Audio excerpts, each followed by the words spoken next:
Hello tears, இளமை பெயர் ஒளிமரபு, வினைமரபு, தொகைமரபு. 8th standard அப்புறம் 10th ஸ்டாண்டர்ட் கொடுத்துருக்காங்க. அதில் சிம்பிளாக தான் கொடுத்துருக்காங்க. 8th வந்து இளமை பெயர்கள் புலிப்பரல், சிங்கம், குருளை, யானைக்கன்று, பசுக்கன்று, ஆடுகுட்டி.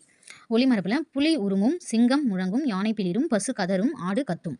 அதே மாதிரி 10th ஆடு கத்தும், எருது ஏக்காலமிடும், குதிரை கணைக்கும், குரங்கு அலப்பும், சிங்கம் முழங்கும், நரி உலையிடும், புலி உருமும், பூனை சீரும், யானை பிளிரும், எலி கீச்சிடும், ஆந்தை அலரும், காகம் கரையும், கிளி பேசும், குயில் கூவும், கூகை குழரும், கோழி கொக்கரிக்கும், சேவல் கூவும், புறா குணுவும், மயில் அகவும், வண்டு முரலும். நெக்ஸ்ட் வினைமரபுல அம்பு எய்தார், ஆடை நெய்தார், உமி கருக்கினால், பூ பறித்தால், மரம் வெட்டினான், மாத்திரை விழுங்கினான், சோறு உண்டான், தண்ணீர் குடித்தான், பால் பருகினான், கூடை முடைந்தார், சுவர் எழுப்பினார், முறுக்கு தின்றான். இது வரைக்கும் தான் ஸ்கூல் புக்ஸில் கொடுத்துருக்கிறது. ஓகே, நம்ம பறவைகளின் ஒளிமரபு புக்ஸில் பார்த்தோம். அப்புறம் விலங்குகளின் ஒளிமரபு பார்த்தோம். தொகை மரபுனா மக்கள் கூட்டம், ஆதிரை, ஆட்டு மந்தை. அப்புறம் கூட்டப்பெயர்கள்னா ஒரு கூட்டமாக இருக்கிறது, கற்குவியல், பற்கட்டு, ஆட்டு மந்தை, பழகுலை. வினைமரபும் பார்த்துட்டோம். இதுக்கும் அப்படி பார்த்துக்கோங்க. சுவர் எழுப்பு, கூடைமுடை இதெல்லாம் இல்லைன்னு நினைக்கிறேன் புக்ஸில். அப்புறம் தாவர இலை பெயர்கள்.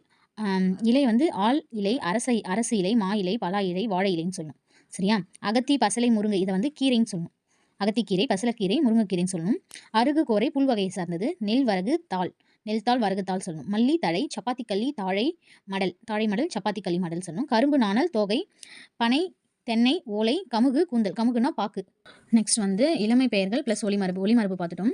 புலியோட இளமை குட்டியை வந்து புலி பரல் சொல்லணும், குட்டின்னு சொல்லக்கூடாது.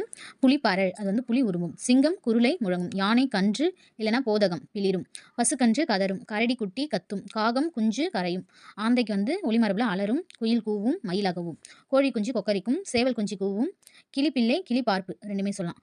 பேசும் கொஞ்சம், புறா குஞ்சு குணுகும், கூகை குழரும், வானம்பாடி பாடும், குதிரை கன்று கணைக்கும், பன்றி பரல் குருளை உருமும், கழுதை மறி குட்டி கத்தும், நாய் குட்டி குறைக்கும், நரி பரல் உலையிடும், அணில் குஞ்சு கீச்சிடும், எருது எக்காலமிடும், வாத்து கத்தும், குரங்கு அலப்பும், புறா குணுகும், பூனைக்குட்டி சீரும், முயல் குட்டி பிள்ளை ரெண்டுமே சொல்லலாம். முயல் பிள்ளைன்னு சொல்லலாம், முயல் குட்டின்னு சொல்லலாம். கீரி பிள்ளை குட்டி, கீரி குட்டின்னு சொல்லலாம். மோஸ்ட்லி நம்ம கீரி பிள்ளை தான் சொல்லுவோம். மக்கள் குழவி, குழந்தை, பிள்ளை. ஓகேவா? விலங்குகளின் இருப்பிடம் குதிரை கொட்டில், மாட்டு தொழுவம், வாத்து பண்ணை, யானை கூடம், மரம் பொந்துன்னு கொடுத்துருக்காங்க. மரபொந்து, எலிவலை, குருவிக்கூடு, ஆடு பட்டி, முயல் புதர், பறவைகள் கூடு, கோழி பண்ணை. காய்களின் இளமை பெயர்கள், தோட்டங்களின் பெயர்கள். காயோட இளமை பெயர் வாழைக்காய், தென்னங்குரும்பை, அவரை பிஞ்சு, முருங்கை பிஞ்சு, கத்தரி பிஞ்சு, வெள்ளரி பிஞ்சு, மா வடுன்னு சொல்லணும். சரியா? மா வடு. தோட்டங்களின் பெயர்கள் வாழைத்தோட்டம், நெல்வயல், பனந்தோப்பு, சவுக்குத்தோப்பு, சோளத்தோப்புன்னு சொல்லக்கூடாது, சோளக்கொல்லை, கம்மங்கொல்லை, ஆலங்காடு, பனந்தோப்பு, தென்னந்தோப்பு, தேயிலை தோட்டம், பூந்தோட்டம். மரபு தொடர்கள் கொடிகட்டி பறத்தல், புகழ்பெற்று விளங்குதல், அவசர குடுக்கை, எண்ணி செயல்படாமை, ஆயிரங்காலத்து பயிர், நீண்ட காலமாக இருப்பது, கல்லில் நார் உரித்தல், இயலாத நிலை, காணல் நீர், இருப்பது போல் தோன்றும் ஆனால் இருக்காது, கம்பி நீட்டுதல், விரைந்து வெளியேறுதல், கண்ணை மூடிக்கொண்டு ஆராய்ந்து பாராமல், வாழையடி வாழையாக தொடர்ச்சியாக, முதலை கண்ணீர், ஏமாற்றுதல், எடுப்பார் கைப்பிள்ளை, சுயமாக யோசிக்காமல் எடுத்தவுடன் செய்தல், எட்டாக்கனி, தகுதிக்கு மீறிய ஆசை, உடும்பு பிடி பிடிவாதம், கிணற்று தவளை அறியாமை, கூரை போட்டனர் கூரை வேந்தனர், பானை செய்தல் பானை வனைதல், தென்றல் காற்று அடித்தது தென்றல் காற்று வீசியது, நார் எடுத்தார் நார் கிழித்தார், மலர் எடுத்து வா மலரை கொய்து வா, மதில்மேல் பூனை குழப்பமான மனநிலை, நிறைக்குடம், பொறுமையாக இருத்தல் அறிவில் சிறந்தவர்கள், ஆறாமர நிதானமாக, முதலை கண்ணீர் ஏமாற்றுதல், அகலகால் சக்தி மீறி பேசுதல், ஆணி அடித்தார் போல் நன்கு பதிதல், அடியும் நுனியும் ஆரம்பமும் முடிவும், வழுவு சொற்களை நீக்குதல். இலக்கண ஆசிரியர்கள் வட்டார சொற்களை வழுவு சொற்கள் என்று கூறியுள்ளனர். வழுவு சொற்கள் இது சரியான சொற்கள். சரியா? அடமழை, அடைமழை, அருகாமையில், அருகில், அகண்ட, அகன்ற, அடமானம், அடைமானம், அடிச்சிட்டான், அடித்து விட்டான், அவைகள், அவைன்றதே பன்மை தான். இது வேற கல்வி விதி சேர்த்திருக்காங்க, அப்போ தப்பு. அவை.